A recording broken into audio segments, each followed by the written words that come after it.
श्रद्धा मूर्ति देवी को।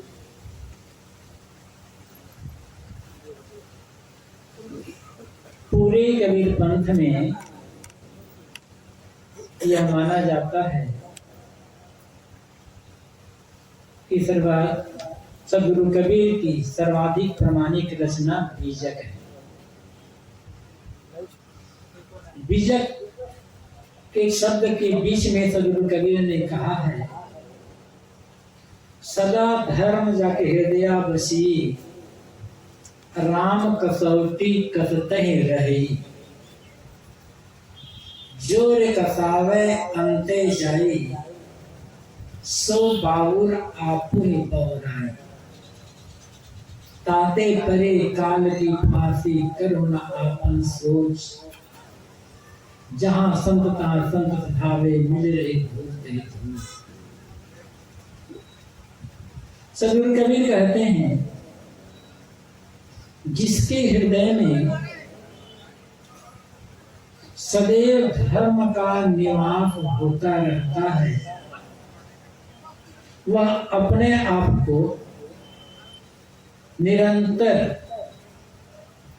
राम कसौटी में कसता रहता है।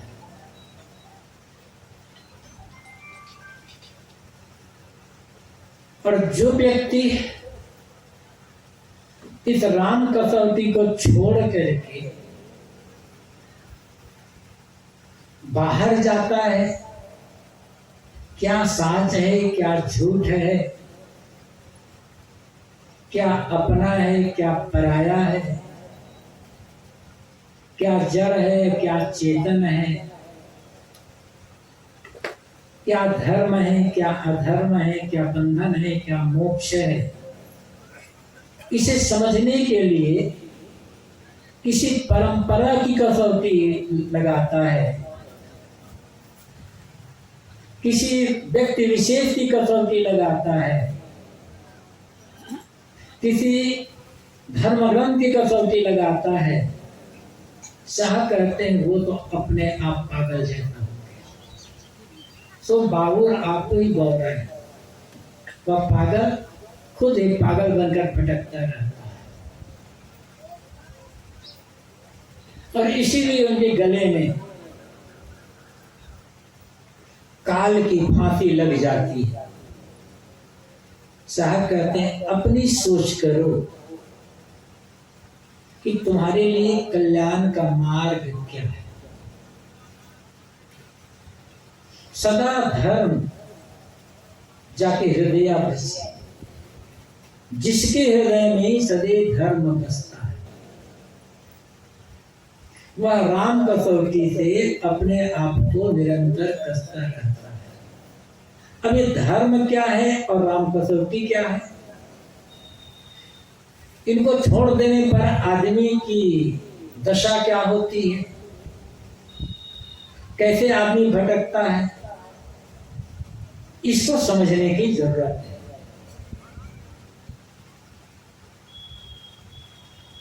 धर्म क्या है, धर्म की बड़ी चर्चा, हम धार्मिक है, हम धर्म को मानते हैं, अमुक आदमी धर्म को नहीं मानता, अमुक आदमी अधार्मिक है, हमारा ये धर्म है उनको वो धर्म है। तो धर्म क्या है? अभी धर्म में हमारा तुम्हारा कहां से आ गया? फिर हम धार्मिक हैं, इसकी पहचान क्या है? कौन आदमी धर्म को मानता है, कौन आदमी धर्म को नहीं मानता, कसौटी क्या है, इस समझने की आवश्यकता है।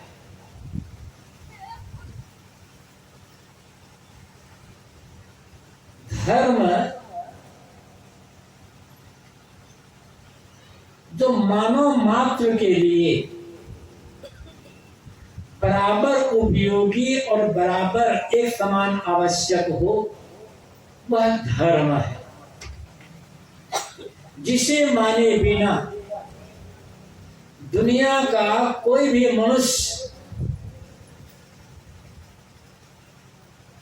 सुखी जीवन नहीं जी सकता, जिसे माने बिना संसार की व्यवस्था संतुलित नहीं रह सकती। वह धर्म है। जिसे कोई मानता है कोई नहीं मानता है, वह धर्म नहीं। मत है, मजहब है, संप्रदाय है, पंथ है, समाज है, परंपरा है। हमारे देश को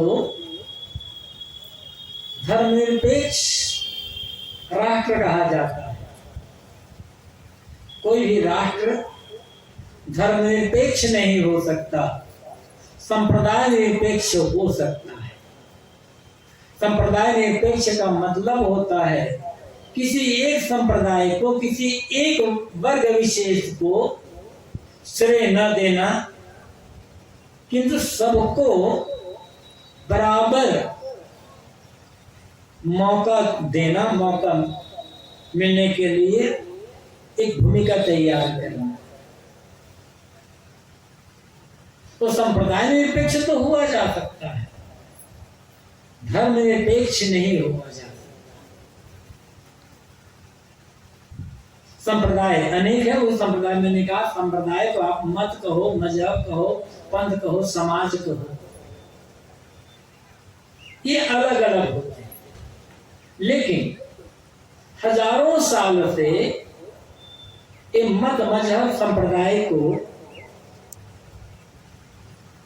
धर्म कह दिया गया, और इसीलिए धर्म के नाम पर गड़बड़ी पैदा हो गई, और इसीलिए धर्म के नाम पर आदमी लड़ने लगा, मरने मारने लगा। जो धर्म को समझ जाएगा वो लड़ेगा नहीं, जो धर्म को समझ जाएगा वो किसी को मारेगा नहीं, किसी से बैर विरोध नहीं। लड़ाई धर्म के नाम पर, किंतु लड़ाई होती किसके लिए है? संप्रदाय को लेकर, मत मजहब को लेकर, कौन समाज को लेकर, परंपरा को लेकर, पूजा पाठ के नियमों को लेकर के लड़ाइयां होती हैं। लेकिन मैंने कहा मत मजहब संप्रदाय को धर्म कहने का प्रचलन बहुत पुराने समय से चल रहा है।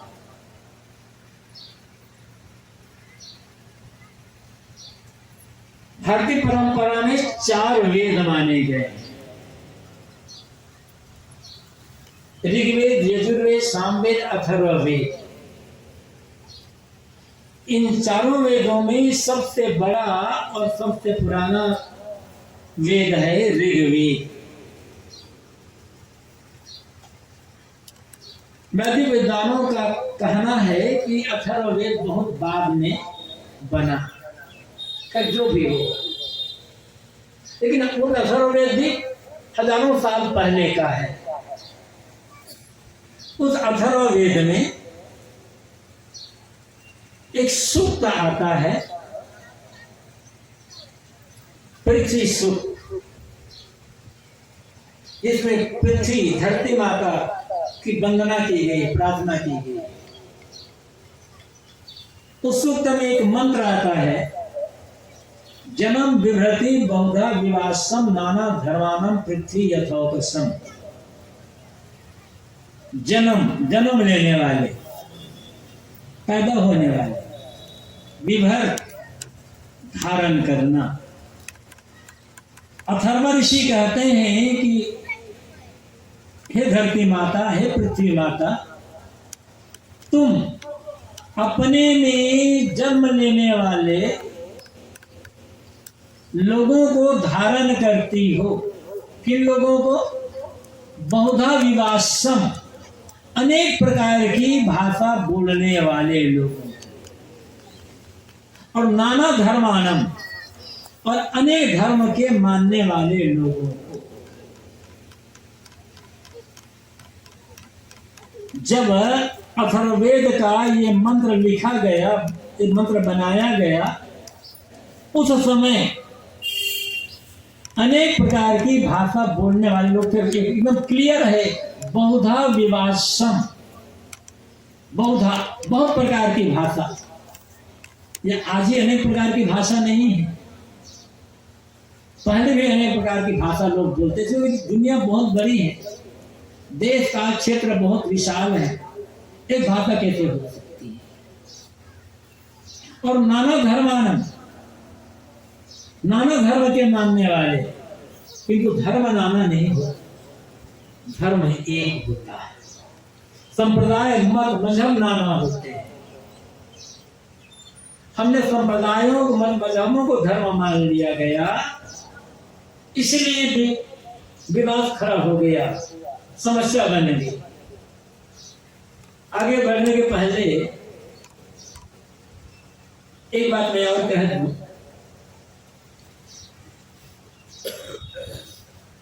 कुछ लोग कहते हैं, उनके दिमाग में बात बैठा दी गई है कि हमारे देश में, भारतवर्ष में अनेक संप्रदाय के लोग रहते हैं, इसलिए यहां पर धर्म के नाम पर बहुत ज्यादा लड़ाइयां होती हैं। जब एक ही धर्म, एक ही संप्रदाय के मानने वाले लोग हो जाएंगे, तब लड़ाइयां नहीं। पाकिस्तान में तो हिंदू बहुत नाम मात्र के मुसलमान क्यों लड़ते हैं? वहां पर आपस में एक ही मजहब मानने वाले हैं ना। ईरान और इराक वर्षों से लड़ते रहते, ये सब छोड़ दो। कौरव और पांडव की लड़ाई में पूरा महाभारत युद्ध हुआ। कौरव पांडव में कौन मुसलमान थे, कौन गैर हिंदू था, या कौन गैर आर्य था? कौरव और पांडव तो एक ही परिवार के लोग हैं ना, उनका पूर्वज तो एक ही है, भाई भाई है कौरव पांडव। वहां तो कोई विधर्मी नहीं थे, वहां तो दूसरे संप्रदाय वाले लोग नहीं थे, क्यों लड़ गए आपस में? करबला में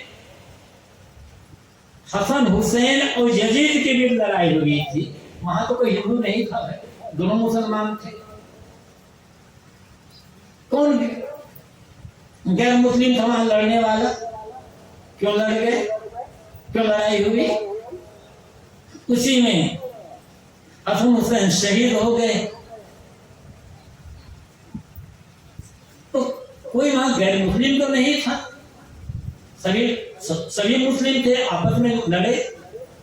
तो जब तक मनुष्य मात्र के भीतर एक पछता वैसे रहेगी, अहंकार रहेगा, स्वार्थ रहेगा, तब जमीन के नाम पर लड़ाई होगी, धन दौलत के नाम पर लड़ाई होगी, और गद्दी महंती के लिए लड़ाई होगी, भगवान भगवती लड़ाई होगी। ये सारी लड़ाई धर्म के नाम पर नहीं होती, भगवान के नाम पर नहीं होती। नाम धर्म का रखा जाता है, नाम ईश्वर भगवान खुदा अल्लाह का रखा जाता है। लड़ाई होती है स्वार्थ और अहंकार को लेकर के। जहां भी स्वार्थ आएगा, जहां भी अहंकार आएगा, हम बड़े, वहां लड़ाई होगी। और जहां स्वार्थ नहीं है और अहंकार नहीं है, वहां लड़ाई नहीं।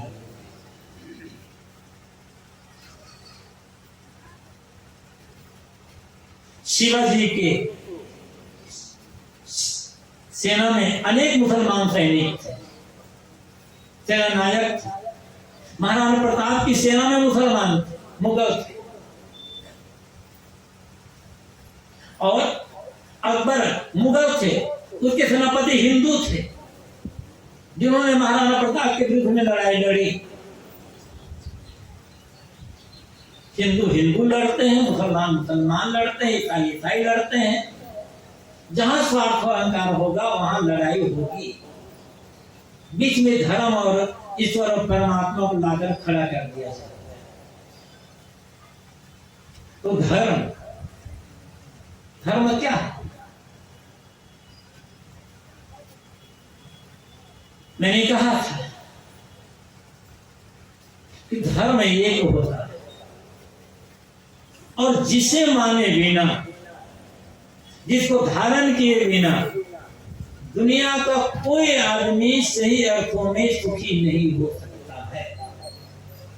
वो धर्म है नैतिकता, सदाचार, दया, क्षमा, सत्य, धीर, विवेक, विचार, इनकी आवश्यकता किसको नहीं है। प्रेम, समता, एकता, भाईचारे का व्यवहार, इनकी आवश्यकता किसको नहीं है। क्या इसमें भी हिंदू मुसलमान का भेद आ जाएगा? इसमें भी ईसाई यहूदी का भेद आ जाएगा? इसमें भी बौद्ध जैन का भेद आ जाएगा? दया किसके लिए? दया की आवश्यकता किसको है? क्षमा की आवश्यकता, प्रेम समता की आवश्यकता, अहिंसा की आवश्यकता किसको है? सत्य, विवेक, विचार की आवश्यकता, सदाचार की आवश्यकता, नैतिकता की आवश्यकता किसको है? किस वर्ग विशेष को? बाकी बोल रहे हैं ये कहा जाए हाँ दया तो केवल हिंदुओं के लिए, मुसलमानों को दया बिल्कुल नहीं चाहिए। क्षमा केवल मुसलमानों के लिए, हिंदुओं के लिए दया नहीं होनी चाहिए, ऐसा तो है नहीं। यही तो धर्म है। मंदिर जाना धर्म नहीं, किसी ईश्वर को मानना धर्म के लिए आवश्यक नहीं। हम अमुक ईश्वर को मानेंगे तभी आदमी धार्मिक होगा, ऐसा कुछ नहीं। बिना ईश्वर माने भी आदमी धार्मिक हो सकता है, और ईश्वर मानने वाला भी अधार्मिक हो सकता है। मैं ये नहीं कहना चाह रहा हूं कि ईश्वर मानना जितने लोग हैं सभी लोग अधार्मिक हैं, मेरा मतलब यह नहीं है। लेकिन ईश्वर मानते हुए भी कुछ लोग अधार्मिक हो सकते हैं, और ईश्वर को न मानते हुए भी कुछ लोग धार्मिक हो सकते हैं। धर्म का संबंध ईश्वर से बिल्कुल ही नहीं है। धर्म का संबंध नैतिकता से, चरित्र से, आचरण से है, सदाचार से। उदाहरण ले लें,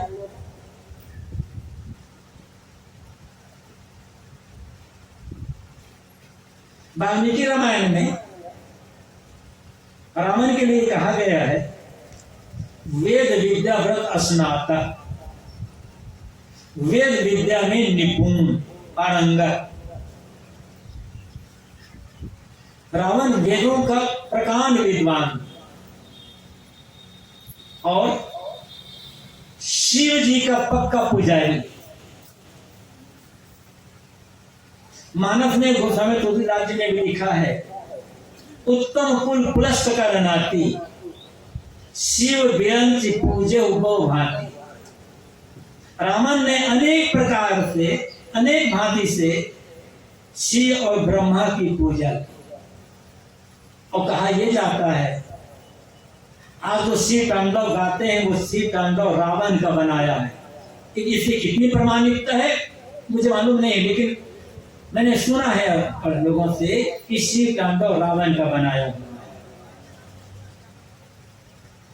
कहा यह तो नहीं जाता है कि शिव जी को खुश करने के लिए रावण अपने सिर को काट काट करके शिव जी को अर्पित कर देते थे। इतना बड़ा भगत है भगवान का रावण, वेदों का प्रकांड पंडित।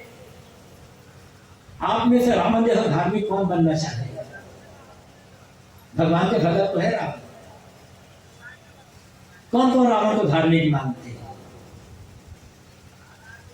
यदि भगवान को मानना, ईश्वर मानना धर्म लक्षण है, तो रावण तो महाधार्मिक है ना। और एक धार्मिक को मानने के लिए भगवान अवतार लेकर के आते हैं, बात समझ में नहीं जाती है।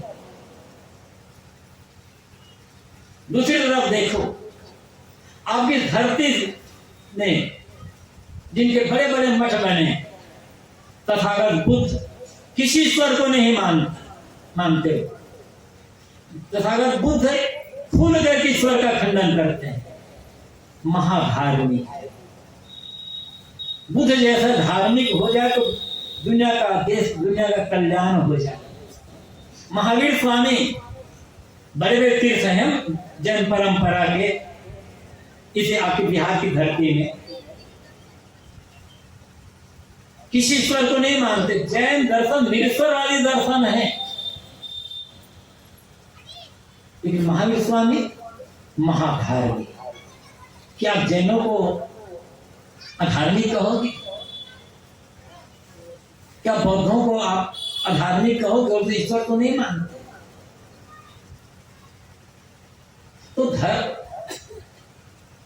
धर्म को मानने के लिए, धार्मिक होने के लिए ईश्वर को मानना जरूरी नहीं है।